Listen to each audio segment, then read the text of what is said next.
Specifically, let's talk about teens. What has been the biggest struggle for them, you think? It's a combination. It's a little bit been a perfect storm in a lot of ways, but I think really is we've learned during this time that being social is essential, and especially as a teenager. So it is a tricky time for sure, but you said it, we're all going through it. And I think it's so important to remember that you aren't alone. We're all in this together. It's so easy to get focused on ourselves that we think that we're the only ones going through this, but we aren't. And we just have to continue to surround ourselves with amazing people who will build us up, and then be that person as well for our friends and our family who are going through difficult times. Be that person who picks up the phone and calls and checks in.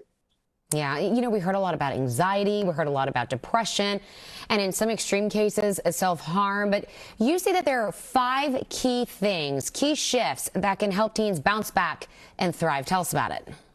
Yeah, there's a gentleman out here by the name of Dr. Charles Sophie who does amazing work with families and with youth. And he has the SWEET method. And I love it. And it's a great barometer to see kind of where you're at. And it's an acronym.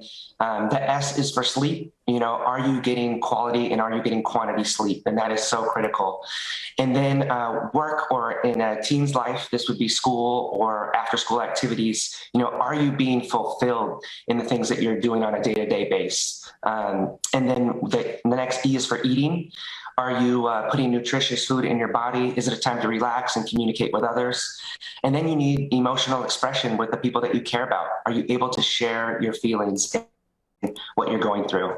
And then last is play. Are you able to enjoy life no matter what's going on, whether it's stress, a pandemic, things at work, things at school? Are you finding a way to connect with other people and have a good time?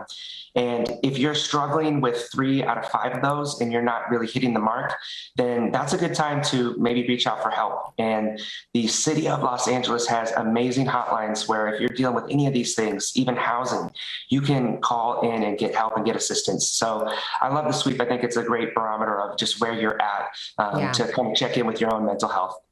Oh, some great advice there. You have created the Attitude is Everything Foundation. Talk to us a little bit about what kind of work that group does.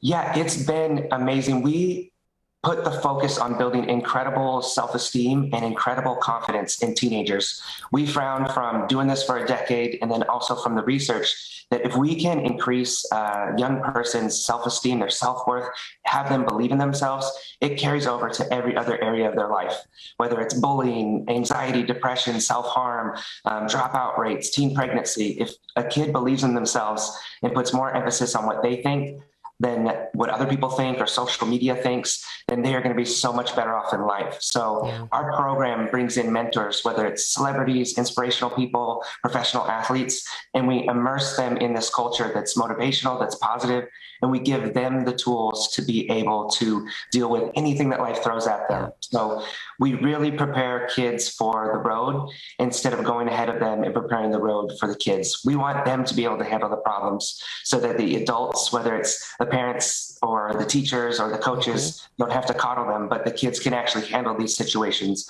on their own. So it's been really incredible. It's a 10-week virtual program, and we also bring in an element with videos. So parents will record pretty meaningful messages for their kids. We'll ask them, hey, what's are you most proud of your child? Or what is the best lesson that you've ever learned? And we'll sprinkle that throughout the program, and it takes down this barrier that is between a lot of parents and their kids, because it's a tough age and hormones and all these things. So it's been incredible to see those results. Yeah, it's difficult work, but something I think parents really appreciate and will support, because the most important thing is to see our kiddos happy. Jesse, thank you so much for joining us this morning.